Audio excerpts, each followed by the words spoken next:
حضرت امام یافعی نے اس حکایت کو لکھا ہے کہ ایک کنیز کو ایک بزرگ بازار میں بیچنے کے لیے لاتے ہیں، اور جب بازار میں بیچنے کے لیے لائے تو اس کنیز کو خریدنے کے لیے بھی اتفاق سے اللہ کے ایک برگزیدہ بندے آئے، بیچنے والا بھی اللہ والا اور خریدنے والا بھی اللہ والا، اور جو بک رہی تھی وہ بکنے والی بھی اللہ والی۔ یہ ایک عجیب سا حسن اتفاق ہے، اس کریم کے فیصلے ہیں۔ اللہ کے فیصلوں کی حکمت کو کون جان سکتا ہے؟ انہوں نے بیچا، انہوں نے خریدا۔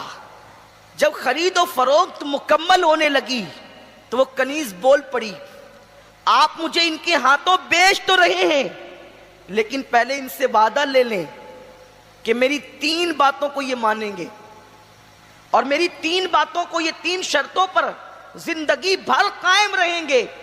پہلی بات تو یہ ہے، جب نماز کا وقت آئے گا تو میں کوئی کام نہیں کروں گی۔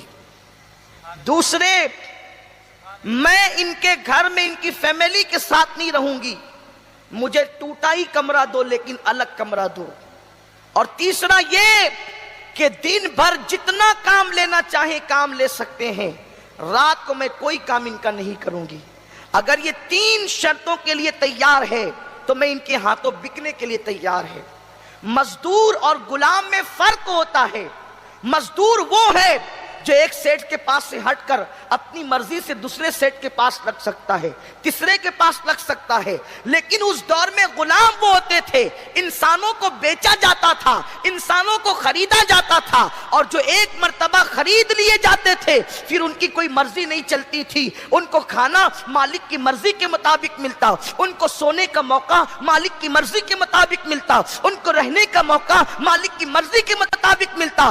مگر وہ کیا لوگ تھے، اللہ اکبر، جن کو اللہ کی محبت مل گئی پھر وہ دنیا کی پرواہ نہیں کرتے، وہ اللہ کی محبت میں ایسے ڈوب جاتے ہیں کہ غلامی میں بھی وہ لوگوں کے دلوں پہ حکومت کرتے ہوئے نظر آتے ہیں۔ اس کنیز نے کہا کہ میری 3 چیزوں کو ان کو ماننا ہوگا۔ انہوں نے تینوں باتیں مان لی۔ نماز کے وقت کام کیوں نہیں کرے گی؟ اس لیے کہ وہ نماز پڑھے گی۔ کنیز ہو کر اس کا اللہ اتنا امتحان دے رہا ہے کہ اس کو بازار میں بکوایا جا رہا ہے، پھر بھی اس کنیز کی پوزیشن یہ، اس کی کیفیت یہ ہے کہ وہ کہتی کہ میں نماز کے وقت کام نہیں کروں گی۔ کیا آج مسلمانوں کے اندر اتنی ہمت رہ گئی؟ کیا مسلمانوں میں اتنا جذبہ رہ گیا کہ وہ نوکری کے وقت یہ کنڈیشن لگا سکے کہ ہم نماز کے وقت نماز پڑھیں گے؟ بہت سارے مسلمانوں کا حال تو یہ ہے، وہ نوکری کی وجہ سے جمعہ تک چھوڑ دیتے ہیں، وہ نوکری کی وجہ سے داڑیاں منڈاتے ہیں۔ آپ کہیں گے داڑھی نہ منڈائیں گے تو کیا ہوگا؟ میں کہتا ہوں کیا سکھ داڑھی رکھ کر کے جو ہے وہ نوکری نہیں کرتا؟ سکھ پگڑی باندھ کر کے نوکری نہیں کرتا؟ جب سکھ کو داڑھی رکھ کر کے نوکری کرنے کی اجازت ہے تو مسلمان کو کیوں نہیں؟ دنیا اچھی طرح جانتی ہے سکھ داڑھی نہیں منڈائے گا نوکری کے لیے، مسلمان منڈا دے گا، اس لیے اس کو نہیں کہتے تھے، آپ کو کہتے ہیں۔ انہیں پتا ہے مذہب حق رکھنے کے بعد بھی وہ استقامت نہ رہی جو ایک مسلمان کے اندر ہونی چاہیے۔ خیال رزق ہے، رزاق کا خیال نہیں، سب کا خیال کرتے ہیں۔ ہم نے روزی دینے والا انسانوں کو تصور کر رکھا ہے۔ کلمہ تو پڑھتے ہیں، لا الہ الا اللہ تو کہتے ہیں، کیا لا الہ الا اللہ کا وہ تصور جو ایک مومن کا تصور ہے ہمارے دلوں کے اندر موجود ہے؟ خرد نے کہہ دیا لا الہ تو کیا حاصل، دل و نگاہ مسلمان نہیں تو کچھ بھی نہیں۔ ارے نوکریوں کے لیے داڑھی منڈانا تو یہ ایک عام بات ہو گئی، اب تو لوگ شادیوں کے لیے بھی داڑھی منڈا دیتے ہیں۔ اس لیے داڑیاں نہیں رکھی جاتی کہ اچھے گھرانے میں رشتہ ہوگا کہ نہیں ہوگا، کیونکہ لوگوں کو داڑھی کی اہمیت پتہ ہی نہیں۔ جو قوم ایک لڑکی سے زیادہ سنت رسول کو اہمیت نہ دے وہ قوم بادشاہ بنے گی، وہ قوم تاجدار بنے گی، وہ قوم آقا بنے گی۔ آقا بننے والی قومیں اب قبروں میں سو رہی ہے۔ وہ خالد ابن ولید تھا جسے آقا بننے کا حق اللہ نے عطا کیا تھا۔ وہ ابو عبیدہ ابن الجراح تھے جنہیں آقا بننے کا حق حاصل تھا۔ وہ صلاح الدین ایوبی تھے جنہیں آقا بننے کا حق حاصل تھا. ہم کس قدر ڈوب گئے دنیا کے اندر. ہم سمجھتے ہیں قیمتی کپڑے ہمیں آقا بنا دیں گے, ہمیں عزت ملے گی تو ٹیپ ٹاپ میں رہنے کی وجہ سے ملے گی. یہ کپڑے تو نچنیوں کو بھی مل جاتے ہیں قیمتی. جو ناپاک رہنے والی قوم ہے, پتھروں کے آگے سجدہ ریز قوم, ان کو بھی اچھے کپڑے مل جاتے ہیں. ہمیں کپڑوں کی بنیاد پہ عزت نہیں ملی, ہمیں ٹیپ ٹاپ کی بنیاد پہ عزت نہیں ملی, ہمیں مرگن غذاؤں کی بنیاد پہ عزت نہیں ملی. جس وقت بیت المقدس کے فتح کا موقع تھا, اس کا پس منظر یہ اختصار کے ساتھ عرض کروں, جب بیت المقدس پہلی مرتبہ فتح ہونے والا تھا تو اس وقت ایک بوڑھا راہب بیت المقدس کی دیوار پہ چڑھتا ہے اور چڑھنے کے بعد کہتا ہے کہ تمہارا امیر کون ہے, اس کو بھیجو, ہم چابیاں اس کے ہاتھوں میں دے دیں گے. لوگوں نے ابو عبیدہ ابن الجراح کو بھیجا کہ جاؤ اور چابیاں لے کر کے آؤ. لیکن جیسے وہ بوڑھا راہب آیا اور آنے کے بعد اس نے کتاب میں دیکھا اور دیکھنے کے بعد ابو عبیدہ کا چہرہ دیکھا تو وہ بوڑھا راہب کہنے لگا جاؤ جو چاہو کر لو, ہم تمہیں چابی نہیں دیتے. پریشان ہو گئی یہ لوگ کہ اس نے تو کہا تھا کہ امیر کو بھیجو ہم چابی دیں گے, یہ کیوں چابی نہیں دیتا. جب پوچھا گیا تو کہا میں اپنی کتاب کو مانوں کہ تمہارے امیر کو مانوں, کہ تمہاری طاقت کو مانوں. میری کتاب جو الہامی کتاب ہے اس میں لکھا ہوا ہے کہ مسلمانوں کا جو امیر, جس کے گال اندر کو ہوں گے, جس کی داڑھی لمبی ہوگی, جس کی آنکھیں اندر کو دسی ہوگی, جس کی انگلیاں بڑی بڑی ہوگی اور جس کی انگلیوں پہ گوشت کم ہوگا, جو دبلا پتلا ہوگا, پنڈلی کے اوپر جس کی جو ہے وہ تہبند ہوگی, اس کے اور اس کا رنگ سرخ ہوگا, اس کو یہ چابی دی جائے گی. اور وہ نہ ہوگا تو دنیا کی کوئی طاقت بیت المقدس کو فتح نہیں کر سکتی. تو جب یہ نشانی اس نے پڑھنا شروع کی تو صحابہ مسکرانے لگے. کیوں؟ کیونکہ یہ ساری نشانیاں امیر المومنین سیدنا عمر ابن خطاب کی نشانی تھی. تو لوگ کہنے لگے ہم تو لشکر کا امیر سمجھ رہے تھے, لیکن یہ بوڑھا تو مومنوں کے امیر کو طلب کر رہا ہے. اور جب یہ بات خط میں لکھی گئی امیر المومنین سیدنا فاروق اعظم کو, آپ آئے, آنے کے بعد امیر المومنین فاروق اعظم کی شان سے آئے. بڑی مشہور بات ہے, اس کو دہراتا نہیں, اشارہ صرف کرتا ہوں. ایک اونٹنی تھی اس مومنوں کے امیر کے پاس, حالانکہ ایک ملک سے دوسرے ملک کو جا رہے ہیں, بلانے پہ جا رہے ہیں, الہامی کتاب میں تذکرہ ہے, اللہ کی کتاب میں جس کا تذکرہ ہے, بڑا راہب طلب کر رہا ہے.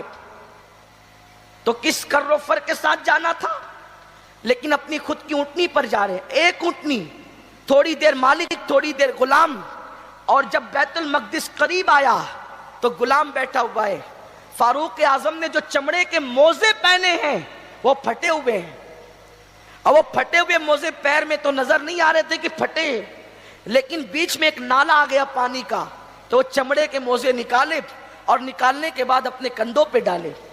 تو کندھوں پہ ڈالنے کی وجہ سے جو پھٹے ہوئے موزے تھے وہ نظر آنے لگے کہ پھٹے ہوئے ہیں.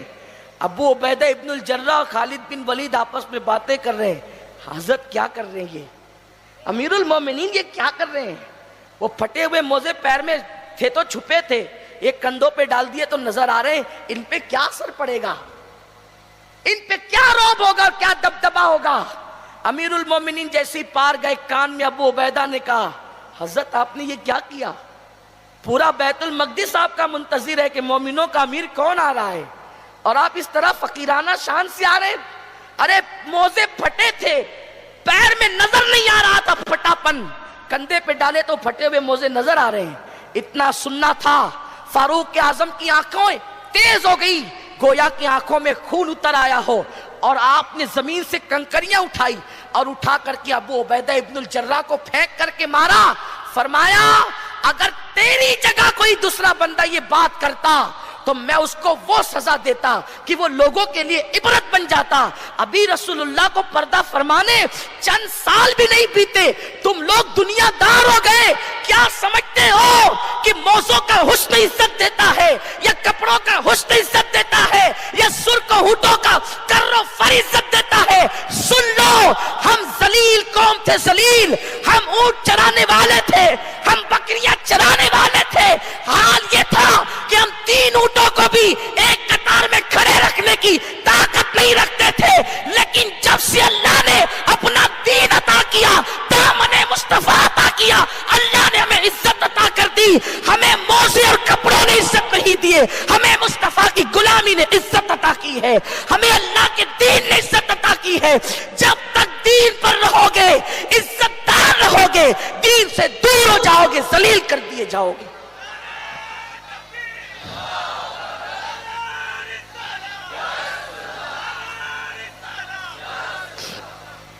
دین کو چھوڑ کر عزت ڈھونڈنے والوں، عزت کہاں ہے؟ وَلِلَّهِ الْعِزَّةُ وَلِرَسُولِهِ وَلِلْمُؤْمِنِينَ۔ عزت تو اللہ کے لیے ہے، عزت تو اللہ کے رسول کے لیے ہے، عزت تو مومنین کے لیے ہے۔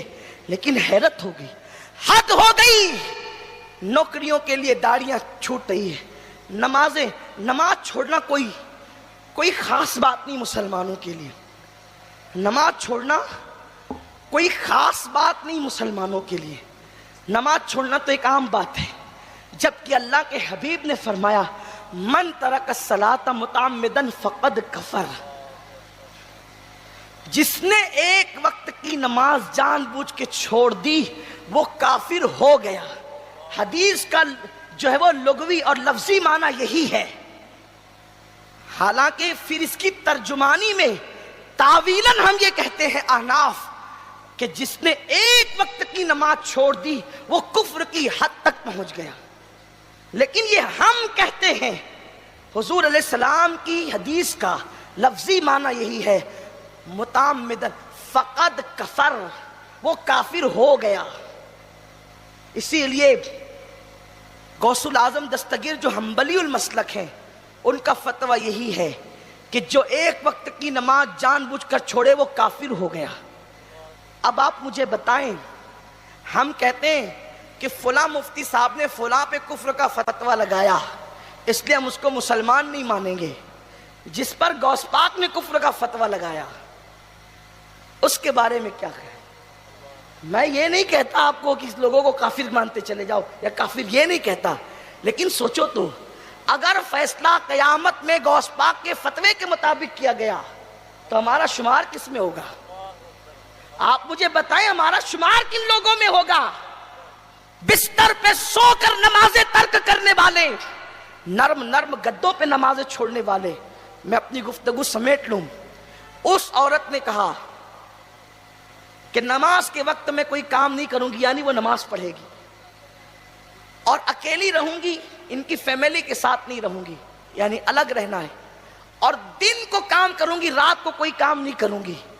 اور وہ عورت جب رات ہوتی تو اپنے حجرے میں اللہ کی عبادت میں مصروف ہو جاتی، دن کو اپنے مالک کی خدمت کرتی اور رات کو مصلی پر اللہ کی عبادت، اور جب عبادت کرتی تو روتے ہوئے کہتی میرے اللہ میرے 2 مالک ہو گئے، ایک حقیقی تو اور ایک مجازی وہ، اگر وہ مجازی مالک کی ڈیوٹی میرے ذمے نہ ہوتی تو میں رات و دن تیری ہی عبادت کرتی، مگر چونکہ اس کو بھی مجھ پر مسلط کیا گیا ہے اور اس کا حق بھی مجھ پر ہے، اور یہی کہتے ہوئے روتی اور اللہ کی عبادت کرتی۔ ایک رات اس کی بیوی نے یہ منظر دیکھا کہ جس گھر میں وہ کنیز رہتی ہے اس کنیز کے چھت سے لے کر آسمان تک نور ہی نور ہے۔ جب اس نے جھانک کر دیکھا تو اس کی پشت سے لے کر چھت تک اور چھت سے لے کر آسمان تک نور ہی نور ہے۔ جب اس عورت نے یہ منظر دیکھا اس نے اپنے شوہر کو اٹھایا، شوہر نے یہ منظر دیکھا تو صبح کے وقت دونوں میاں بیوی آئے اور آنے کے بعد کہنے لگے کہ ہم نے آپ کو آزاد کر دیا، آپ آزاد ہیں اللہ کے لیے، لیکن آپ یہاں سے کہیں جائیں نہیں، یہیں رہے اور اللہ کی عبادت کریں، بلکہ اب آپ کنیز نہیں ہیں، کنیز میری بیوی آپ کی ہے اور میں آپ کا غلام ہوں، اس لیے کہ رات کی پوزیشن ہم نے آپ کی دیکھ لی ہے، رات کی کیفیت دیکھ لی ہے۔ آپ کہہ رہی تھی کہ میرے دو مالک ہیں، ایک حقیقی تو اور مجازی وہ، اس کی خدمت سے چھٹی ملتی ہے تو تیری خدمت میں آ جاتی ہوں۔ کاش کہ مجھے اس کی خدمت نہ ہوتی تو میں رات و دن تیری عبادت کرتی۔ میرے کریم، میں تیری بارگاہ میں ہر وقت حاضر نہیں رہ سکتی، ہم نے یہ فریاد سن لی ہے، اب تم رات دن اللہ کی عبادت کرو، اب تم آزاد ہو۔ اتنا سننا تھا۔ اس کنیز نے کہا کیا رات والی کیفیت تم نے دیکھ لی؟ اس نے کہا ہاں دیکھ لیا۔ اس وقت وہ آسمان کی طرف نظریں اٹھا کے کہتی ہے مولا، یار کے درمیان جو راز تھا اس سے تو پردے اٹھ گئے، اب دنیا میں رہنے کا مزہ کیا ہے؟ میرے اللہ اب تو مجھے اپنے پاس بلا لے۔ ایک مستانہ چیخ مارتی ہے اور زمین پر گر کر جاتی ہے۔ دیکھا گیا تو اس کا جسم ٹھنڈا ہو چکا تھا، وہ انتقال کر چکی تھی۔ اس کا مطلب یہ ہے عبادت بھی ہو رہی ہے، لیکن عبادت اگر عوام میں پتہ چل گئی تو اب عبادت کو دیکھ کر عوام احترام کرے گی۔ تو ڈر یہ ہے کہیں عبادت کا صلہ دنیا میں نہ مل جائے اور قیامت میں اللہ یہ نہ کہہ دے کہ تو نے تو دنیا میں عبادت کی سو تجھے عبادت کا صلہ دنیا میں دے دیا گیا، اب تیرے لیے یہاں کچھ نہیں رکھا گیا۔ تو آپ مجھے بتائیں ہم اپنے گناہوں کو جس ساتھ خوف کے ساتھ اور جس غیرت کے ساتھ چھپاتے ہیں، اللہ والے اپنی نیکیوں کو اس سے زیادہ چھپانے کی کوشش کیا کرتے تھے۔ بتاؤ غلاموں کا یہ حال ہے اور آقاؤں کا کیا حال ہے؟ سلطان محمود غزنوی جس کی پوری زندگی کبھی تکبیر اولیٰ فوت نہیں ہوئی، جو کبھی سویا نہیں اس سے پہلے کہ وہ 1000 مرتبہ آقا پہ درود نہ پڑھ لے، ہر رات وہ 1000 مرتبہ میرے آقا پہ درود پڑھتا تھا، جسے سلطان محمود غزنوی کہتے ہیں۔ تو جب مالدار ایسے تھے اور غریب ایسے تھے، تب مسلمانوں کے حالات ایسے تھے کہ مسلمانوں کو کوئی آنکھ اٹھا کر بھی نہیں دیکھتا تھا۔ اب مسلمانوں کا حال کیا ہے؟ کسی نے یہی تو کہا ہے جس کو پاسے شریعت نہ خوف خدا، وہ گیا کیا گیا، وہ رہا کیا رہا۔ غلط ہے مسلمان مارا گیا، وہ ایک تصویر تھی جو مٹا دی گئی۔ اب ہم تصویر مسلم بنے ہیں، ہمارے اندر مسلمانوں جیسا جذبہ کہاں، ہمارے اندر مسلمانوں جیسی غیرت کہاں، ہمارے اندر مسلمانوں جیسا جذبہ کہاں ہے؟ میرے پیارے آقا علیہ السلام کے پیارے دیوانوں، ہر کام کے لیے طاقت، اللہ کی عبادت کے لیے ہم چستی اور طاقت کبھی نہیں دکھاتے۔ اللہ فرماتا ہے کیا تم یہ تصور کرتے ہو کہ اللہ نے تمہیں فضول پیدا کیا؟ اللہ نے تمہیں فضول پیدا نہیں کیا، بلکہ اللہ نے تمہیں ایک مقصد کے لیے پیدا کیا، اور ہماری پیدائش کا مقصد اللہ کی عبادت ہے۔